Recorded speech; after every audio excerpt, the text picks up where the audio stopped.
There was a woman with dark brown hair flowing over a brilliantly white dress. It is simple up top and frilled down towards the bottom and makes her legs appear twice as wide as they are. She is looking nervously down the busy street. And she keeps looking over her shoulder.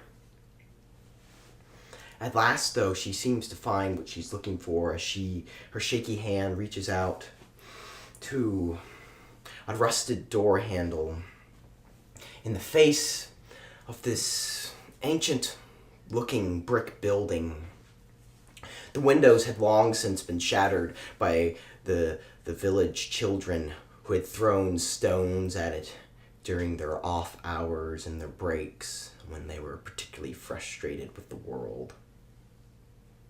There were no lights within this building. There was no sound within this building, whereas the rest of this village seemed to be alive. And she pulled open the door with an eerie creak and stepped inside and closed it behind her carefully, peering out one more time to see if she was followed.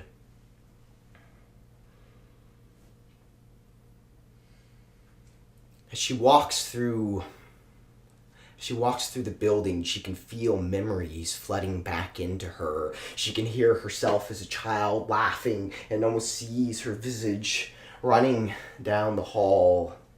She imagines her footprints in the dusty floor, but the only footprints are hers. She keeps on walking. She comes to a staircase, and her hand glides upon the rail, leaving a single trail of clean, varnished wood. The rest covered in dust, decay. And she steps up the creaking steps. She is moving as though in a trance now. And it's as though she could see her actions a moment before they happen. And she watches herself reach out for another door handle, and it is loose in its socket and pulls out in her hand. She touches the door, and it groans and moves open, shuddering a bit on its hinges, the top hinge breaking but the bottom holding, and it the building seems to shake, and a layer of dust creeps down.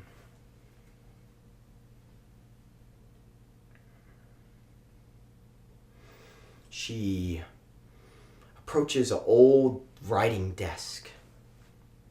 It is filled with all sorts of assortments of strange objects. There is a small globe, cobwebs covering it.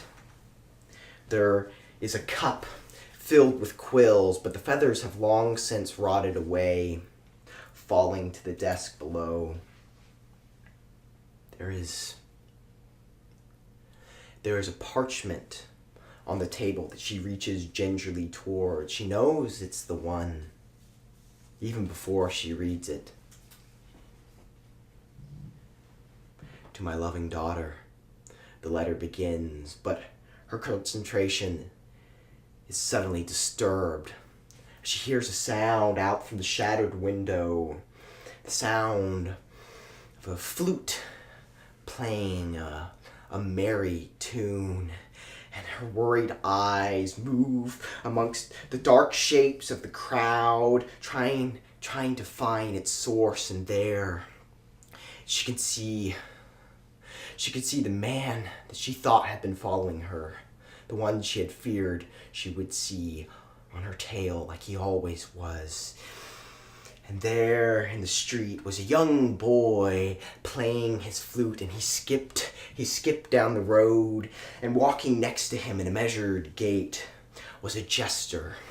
His hat had bells, and it was red with green, and he had a red coat too, with a stripe of blue running down the center. and he smiled and laughed with the villagers. He seemed to be telling jokes, and people smiled back at him. A drunken man clapped him on the shoulder, and he hugged the drunken man and walked away. His eyes then moved up into the building, up into the broken window, which was now empty, and he stopped. The boy who was playing his flute also stopped and looked up at the jester. He smiled down at the boy. "One more stop," he said, and grinned. And the boy looked up, almost hopefully. "Can I come this time?"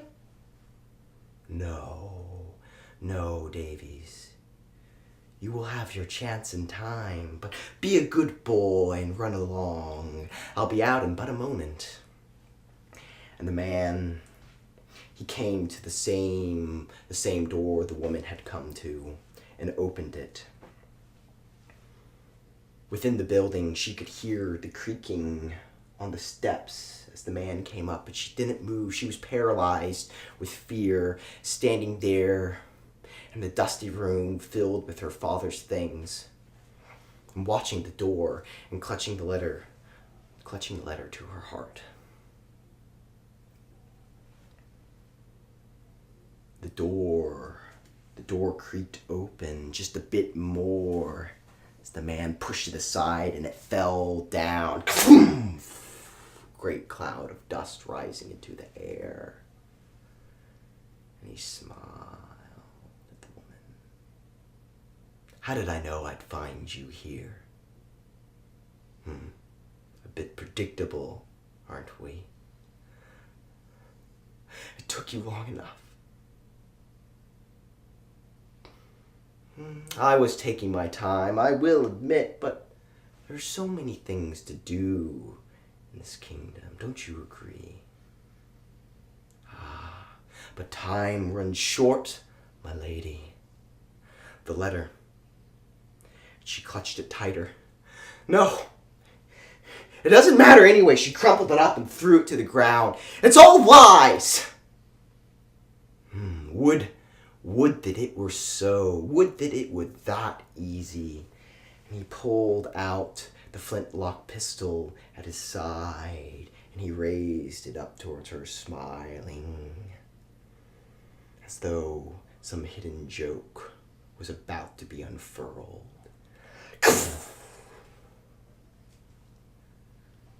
She looked down at the patch of red in her white dress that was slowly growing, and fell to her knees.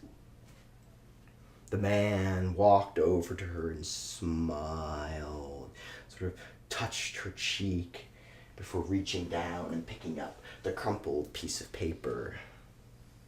"Good day, ma'am," he said with a jingle of his hat, and turned around quickly on foot and left.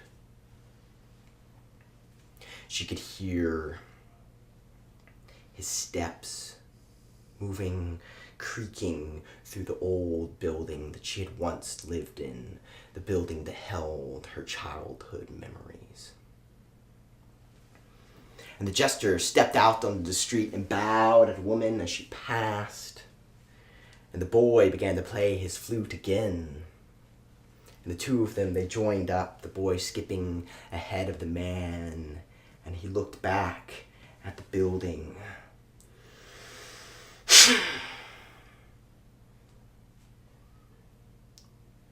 Began to shake and crumble, bits of brick falling to the ground. The people from the village, they looked up. They knew that it was not a sound building. No one lived there anymore for a reason, but they did not think it was so close to breaking. And they all moved away in a great rush as the building began to tumble and crumble down. And the man watched. He watched, his eyes reflecting the crumpled building, his eyes reflecting the crumpled world. But what he did not see was the trail of blood that led away from the ruins. For the woman had not died. She had taken her broken body, and she had moved it with each step agony, as far as she could, into the wilderness, not knowing where, only a way, only a way.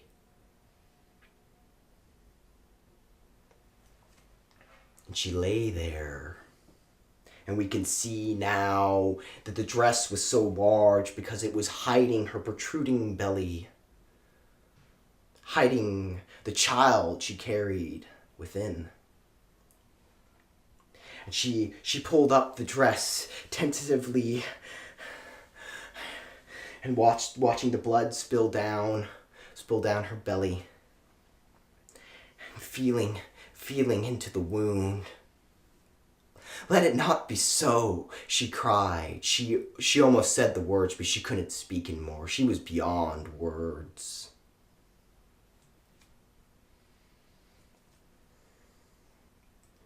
And she called out into the night, "Oh! Oh!" And she could hear a call back, "Oh!" A great male wolf. She was in his territory, and she could hear his loping steps coming towards her. She left her eyes closed. This was the end. She could feel his breath, his heavy breath on her. And the beast, its maw reached down into her belly and began to gnaw and eat away at her flesh. She could feel each tooth piercing into her. But she didn't cry out. She didn't even cry. In fact, the woman smiled, and she began to laugh with what was left of her life. And the wolf reached down into her belly and pulled out the babe within her. It gave a rasping sob and began to breathe. And the wolf loped off into the distance, the babe held into its mouth, and the woman laying pale, white on red.